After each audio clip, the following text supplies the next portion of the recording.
Good morning everyone. তো আজকে আমাদের পুরীতে ফার্স্ট ডে। মানে এদিকে এসো, তুমি আমার কোলে চেপে চেপে ভিডিও করবে, এসো। তো আজকে আমরা ওই 3:30 নাগাদ পুরী স্টেশনে নেমে গেছিলাম। তো তখন তার সঙ্গে সঙ্গে হোটেলের রুম পাওয়া যাবে না, তো সেজন্য একটুখানি আমরা ওখানে ওয়েট করেছিলাম। তারপর সকালবেলায় আমরা চলে এসেছি ওই 7:30-8টা নাগাদ। তো তারপর আমরা যে এই হোটেলটাতে চলে এসেছি। উরি বাপরে, তুমি কি বলবে বলো? আচ্ছা আচ্ছা। তো আমরা এই হোটেলটা একটু চেঞ্জ করব, কারণ আমাদের ঠিক ভালো লাগেনি। মানে ওখান থেকে যেরকম বলা হয়েছিল সেরকম কোনো কিছুই ঠিকঠাক নেই। মানে জলেরও সেরকম কোনো সুবিধা নেই, আর সেরকম রুমগুলো খুব একটা বড় নয়। তো আমরা যেরকম ওখান থেকে ফোন করে বলেছিলাম যে আমাদের এগুলো দরকার, তো তখন ওনারা বলেছিলেন যে ঠিক আছে, ওই রকমই আছে। কিন্তু এসে দেখলাম যে অনেকটাই ছোট রুমগুলো, আর যেহেতু সবাই মিলে এসেছি তো সেজন্য একটু প্রবলেম হচ্ছে। তো সেজন্য আমরা আলাদা হোটেল দেখছি। তো আপাতত এখন এই জাস্ট একটু জলখাবার খাবো, ফ্রেশ হয়েছি, মুখ টুক ধুয়েছি, এই জলখাবার খাবো, দেন আমরা যাব সমুদ্রের দিকে। আর সকাল দিকে যখন আমরা এখানে এসেছিলাম তখন হোটেলের মানে দরজা সেরকমভাবে খোলা হয়নি বলে আমরা তখন একবার গিয়েছিলাম সমুদ্রের ধারে। তো তখন সমুদ্রের ধার থেকে আমরা চলে এসেছিলাম। এবার আমরা যাব স্নান টান করতে।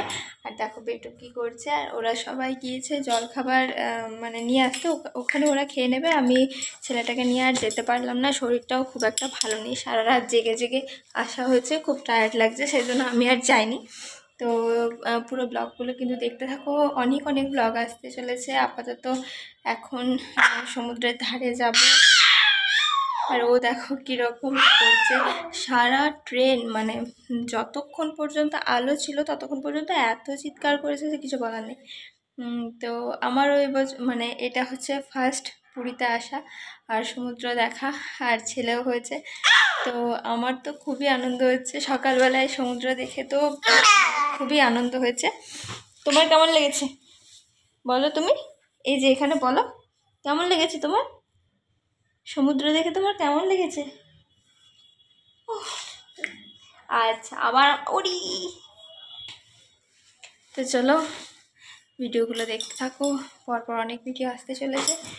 তো আপাতত এখন রাখি, জল খাবার খাই, তারপর যখন সমুদ্রের দিকে যাব তখন আরও ভিডিও করব, তোমাদের সাথে শেয়ার করব। তো চলো এখনকার মতো টাটা।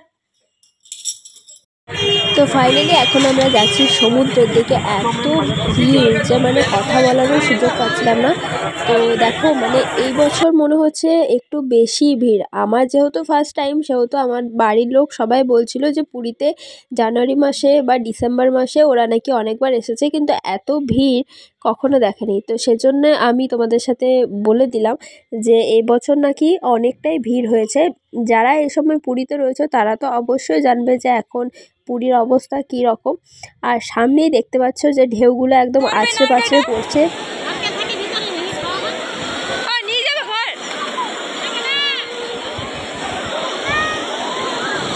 মায়ের হাতে একটা নারকেল দেখলে ওই নারকেলটা মা বলছে যে আমরা যতবার সমুদ্র মানে পুরীতে এসেছি ততবার এই নারকেল পেয়েছি। তারপর অনেক রকমের ফুল পুষ্প, অনেকে পুজো দেয়, সেই ফুল পুষ্প ভেসে ভেসে আসে, ওগুলো সব পেয়েছি।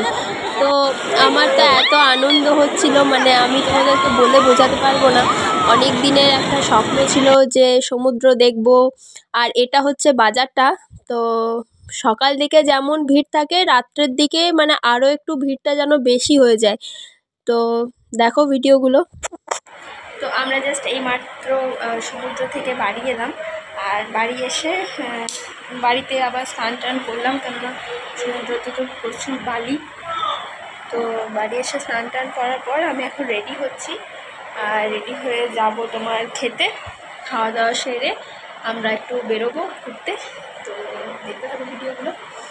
আর সমুদ্রের গিয়েছিলাম, সেই ভিডিওটা করা হয়নি, তবে কালকে আরেকবার যাব, তখন তোমাদের সাথে শেয়ার করে দেবো। আর আজকে এটা আমার হচ্ছে ড্রেস আপ, এটা দেখিনি।